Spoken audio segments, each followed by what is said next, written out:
जय हिंद दोस्तों। उत्तर प्रदेश की राजनीति में एक दल ऐसा निकलकर सामने आया है जो बीजेपी, बीएसपी और समाजवादी पार्टी की नींद हराम कर रहा है। लगातार अपने बयानों को लेकर, अपने कामों को लेकर लगातार उत्तर प्रदेश की राजनीति में चर्चा का विषय बना हुआ है। जी हाँ दोस्तों, हम बात कर रहे हैं भीम आर्मी चीफ चंद्रशेखर आजाद की। इस वक्त जिस तरीके से बीजेपी इलेक्शन 2027 की तैयारी कर रही है, बीएसपी इलेक्शन 2027 की तैयारी कर रही है और समाजवादी पार्टी अपने पीडीए रणनीति को मजबूत कर रही है, वो भी इलेक्शन 2027 की तैयारी कर रही है। उसी तरीके से दोस्तों भीम आर्मी चीफ चंद्रशेखर आजाद भी अपने मिशन में लगे हुए हैं और वो ऐसा काम कर रहे हैं कि इलेक्शन 2027 में तमाम बड़ी पार्टियों को चौंकाने वाले हैं। हम आपको बता दें, जिस तरीके से इस वक्त अखिलेश यादव जिलों का दौरा कर रहे हैं,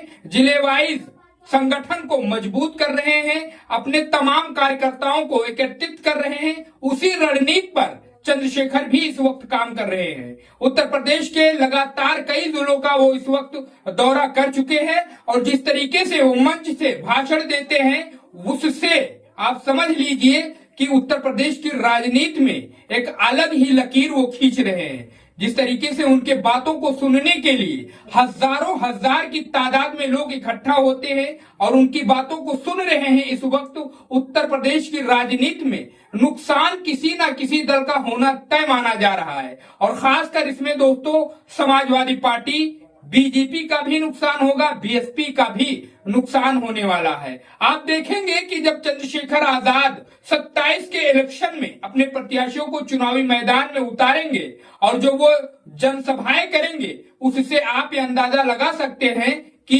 जब उनके रैलियों में भीड़ इकट्ठा होगी तो आपको ये समझ में आ जाएगा दोस्तों कि आखिर चंद्रशेखर का कद उत्तर प्रदेश में किस तरीके से बढ़ता हुआ नजर आ रहा है। अपने बयानों को लेकर जिस तरीके से चंद्रशेखर आजाद अभी पिछले दिनों ही सुर्खियों में रहे थे, जिस तरीके से उन्होंने समाजवादी पार्टी और बीएसपी पर जबरदस्त हमला बोला था, उसके जवाब में मायावती ने उन्हें बरसाती मेंढक कहा था। इस मेंढक वाले बयान पर फिर से एक बार पलटवार करते हुए चंद्रशेखर ने पूछा था कि आखिर आप अपने घर में क्यों चुपके से बैठी हैं, क्यों नहीं दलितों और पिछड़ों के हक में जो आवाज हो सही तरीके से उठाती हैं, क्यों नहीं उत्तर प्रदेश की सरकार से सवाल पूछती हैं। जिस तरीके से उत्तर प्रदेश में ओबीसी, एससी, एसटी और पिछड़ों दलितों पर अत्याचार हो रहा है, आप इसके बारे में क्यों नहीं एक शब्द बोलती हैं। जब मायावती ने चंद्रशेखर को बरसाती मेढक कहा, इसके जवाब में चंद्रशेखर ने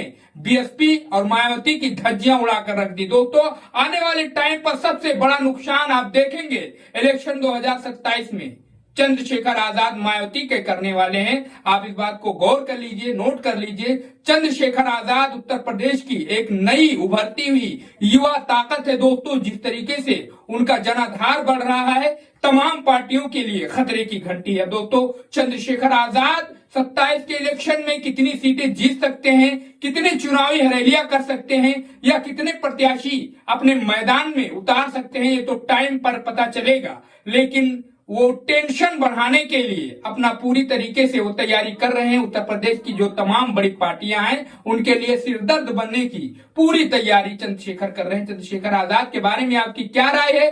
कितनी सीटें वो जीत सकते हैं, कितने प्रत्याशी मैदान में उतारेंगे? दोस्तों अगर कुछ भी आइडिया आपको हो तो कमेंट करके हमें जरूर बताइए। चैनल को जरूर सब्सक्राइब करो क्योंकि हम आपके लिए चैनल पर इसी तरीके से प्रदेश और देश की पॉलिटिक्स की खबरें लाते रहते हैं। मिलते हैं नेक्स्ट वीडियो में।